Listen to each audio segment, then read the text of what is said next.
ಜಾಸ್ತಿ ಆಗ್ತದೆ. ಆ ಒಂದು ನಿಟ್ಟಿನಲ್ಲಿ ಇವತ್ತು ನಮ್ಮಲ್ಲಿ ಸಹಿತ ಅನೇಕ ಕ್ರೀಡಾ ಪ್ರತಿಭೆಗಳಿದ್ದಾರೆ. ಪ್ರತಿಭೆ ಸುಪ್ತವಾಗಿರ್ತದೆ. ಆ ಪ್ರತಿಭೆ ಹೊರಹೊಮ್ಮಲಿಕ್ಕೆ ಒಂದು ರೀತಿಯಲ್ಲಿ ಅಂತ ಪರಿಸರ ಮತ್ತು ಅವಕಾಶ ಕೊಡಬೇಕಾಗ್ತದೆ.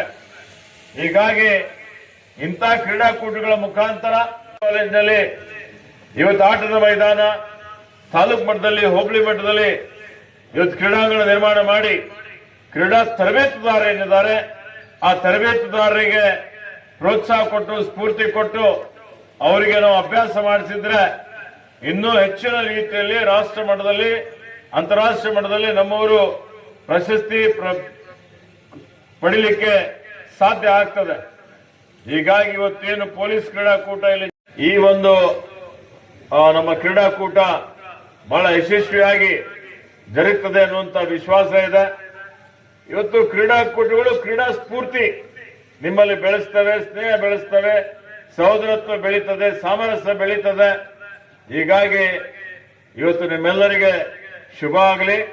ಇದೇ ರೀತಿಯಲ್ಲಿ ಕೇಂದ್ರ ಸರ್ಕಾರ, ರಾಜ್ಯ ಸರ್ಕಾರ ಯಾರು ಹೆಚ್ಚಿನ ಒಂದು ವಿಶಿಷ್ಟವಾದಂತಹ ಕ್ರೀಡಾಪಟುಗಳಿದ್ದಾರೆ ಅವರೆಲ್ಲರಿಗೆ ಇವತ್ತೇನು ರಾಜೀವ್ ಗಾಂಧಿ ಖೇಲ್ ರತ್ನ ಇರಬಹುದು, ಏಕಲವ್ಯ ಪ್ರಶಸ್ತಿ ಇರಬಹುದು, ಇತರ ಸಚಿನ್ ತೆಂಡೂಲ್ಕರ್ಗೆ ಭಾರತ ರತ್ನ ಕೊಟ್ಟಿದ್ದಂಥದ್ದು ನೀವು ನೋಡಿದ್ದೀರಿ, ಪದ್ಮಭೂಷಣ ಕೊಟ್ಟಿದ್ದಂಥದ್ದು ನೋಡಿದ್ದೀರಿ.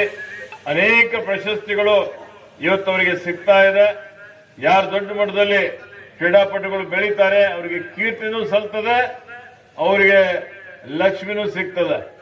ಆ ದೃಷ್ಟಿಯಿಂದ ತಾವೆಲ್ಲರೂ ಪ್ರಯತ್ನ ಮಾಡಿ ಇವತ್ತು ಬರೀ ಜಿಲ್ಲಾ ಮಟ್ಟದಲ್ಲಿ ಅಷ್ಟೇ ಅಲ್ಲ, ರಾಜ್ಯ ಮಟ್ಟದಲ್ಲಿ, ರಾಷ್ಟ್ರ ಮಟ್ಟದಲ್ಲಿ, ಅಂತಾರಾಷ್ಟ್ರೀಯ ಮಟ್ಟದಲ್ಲೂ ನಮ್ಮ ಪೊಲೀಸ್ ಇಲಾಖೆ, ಅರಣ್ಯ ಇಲಾಖೆ, ನಮ್ಮ ಅರಣ್ಯ ಇಲಾಖೆ ಹೊತ್ತಿಂದಲೂ ಪ್ರತಿ ವರ್ಷ ಡೆಹ್ರಾಡೂನ್ನಲ್ಲಿ ಬಹಳ ದೊಡ್ಡ ಮಟ್ಟದ ಒಂದು ಕ್ರೀಡಾಕೂಟ ನಡೀತದೆ. ನಮ್ಮವರು ಬಹಳಷ್ಟು ಜನ ಅಲ್ಲಿ ಪದಕವನ್ನು ಪಡೀತಾರೆ.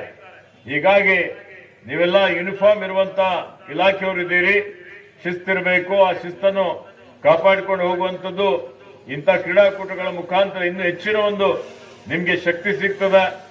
ಆ ನಿಟ್ಟಿನಲ್ಲಿ ಸೋಲೆ ಗೆಲುವಿನ ಮೆಟ್ಟಿಲು ಅಂತ ಹೇಳ್ತೀವಿ, ಭಾಗವಹಿಸುವಂತದ್ದು ಅವಶ್ಯಕತೆ ಇದೆ.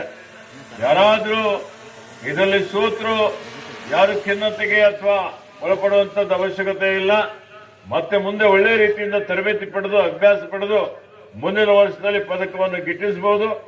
ಆ ನಿಟ್ಟಿನಲ್ಲಿ ನಿಮ್ಮೆಲ್ಲರಿಗೆ ಶುಭ ಆಗಲಿ.